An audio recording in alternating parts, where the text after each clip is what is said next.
Kanpur commissionerate द्वारा एक के बाद एक कार्रवाइयों की कड़ी में अब एक महिला अधिवक्ता के ऊपर गंभीर आरोपों का मामला जिला अधिकारी कार्यालय में सामने आया, जहां पीड़ित आशीष केसरवानी ने अधिवक्ता नंदिनी केसरवानी के ऊपर गंभीर आरोप लगाते हुए कहा कि नंदिनी केसरवानी द्वारा कई जगहों पर असत्य दस्तावेज प्रस्तुत किए गए हैं, जहां केंद्र सरकार द्वारा किए गए SIR में भी उन्होंने अपने पिता के स्थान पर अलग अलग 2 नाम को प्रस्तुत किया है।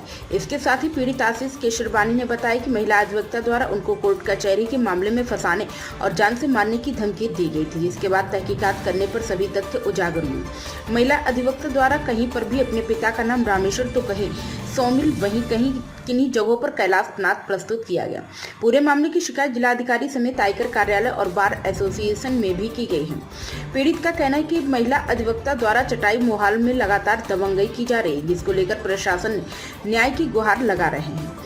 नाम है आपका? आशीष केसरवानी। आशीष जी, कहाँ पे आए, किस लिए आए? मैं जिलाधिकारी के यहाँ एप्लीकेशन देने आया हूँ। मेरे को जान से मारने की धमकी दी है, हमला कराने की धमकी दी है। धमकी दी आपको? एक महिला अधिवक्ता नंदिनी केसरवानी है, 20/203 चटाई मोहाल कानपुर में रहती है।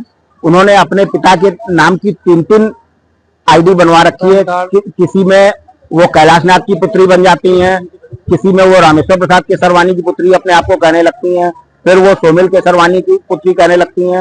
वो तीनों लोग अलग अलग व्यक्ति हैं और उनके पिता भी अलग अलग हैं। वो अपने अधिवक्ता होने का जबरदस्ती का फायदा उठा रही है। कहाँ शिकायत करिएगी आप?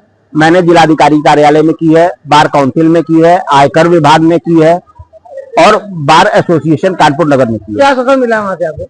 आश्वासन यही मिला है कि आपके के पत्र पे कार्रवाई की जाएगी।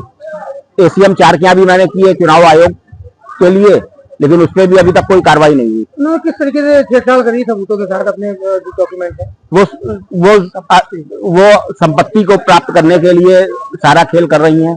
कभी वो रामेश्वर प्रसाद केसरवानी की संपत्ति को प्राप्त करने के लिए खेल करने लगती हैं, फिर वो सोमिल केसरवानी की संपत्ति को प्राप्त करने के लिए खेल करने लगती हैं। इसी तरीके से कुल मिला के उनकी नियत संपत्तियों को हड़प के धोखाधड़ी करके लोगों को परेशान करना और अपने अधिवक्ता होने का फायदा उठाना है।